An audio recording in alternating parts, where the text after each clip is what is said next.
So give me your testimony. What's your, like, how did you get involved in this? I mean, you're obviously well-educated, experienced, money management material. How did you go from traditional finance to Absolutely. decent? So I worked as an investment banker in financial services. My old boss used to say we were an inch wide and a mile deep. So anything financial services we touched, if that was, community and regional banks, those mortgage companies, SpecFin, FinTech. So we saw how the sausage is made there. And it's not an efficient sauce. It's not an efficient process. I mean, you look at these guys, FIS, the Fiservs of the world. Like, we're using COBOL technology. Bank mainframes are run on technology that was built in the 80s, and really look to improve that. Did I think crypto was the solution or the coup de grace there? No, not really.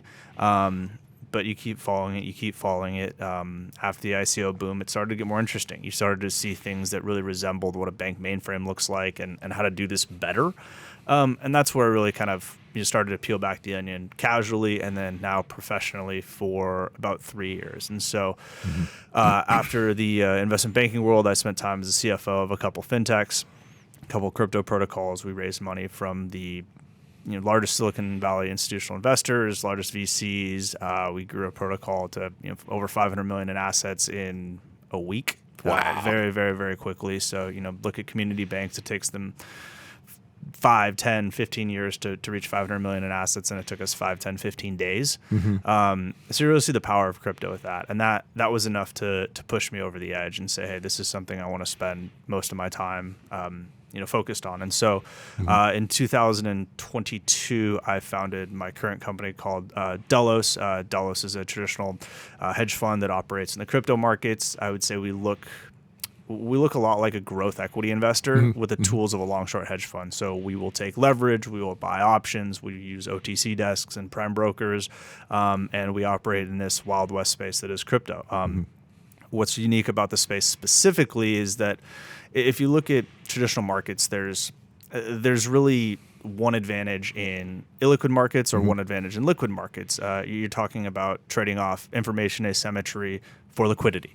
If you go to the public markets, Ken Griffin and Citadel have all the information before you have it, and that information asymmetry exists for 3 seconds. You pick your number there. And you can flip to the real estate market, and there's information asymmetry in the real estate market. If you're a commercial broker or a commercial real estate owner, if you're multifamily, whatever it is, there's tons of information asymmetry, but it's not liquid.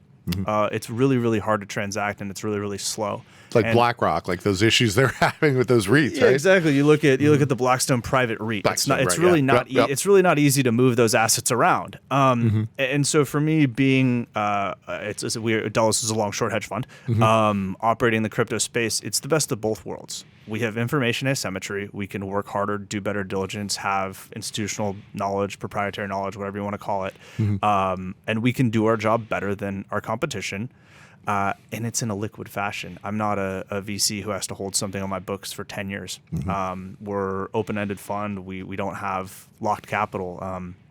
It provides a ton of flexibility. If I like, what our portfolio is doing for the next 3 quarters, that's fantastic. And if there's a black swan event on the horizon, I'm not locked into it. I can hedge that. I can do whatever I want with it. And when it's time to step on the gas, I can go borrow money and I can go long, long, long it.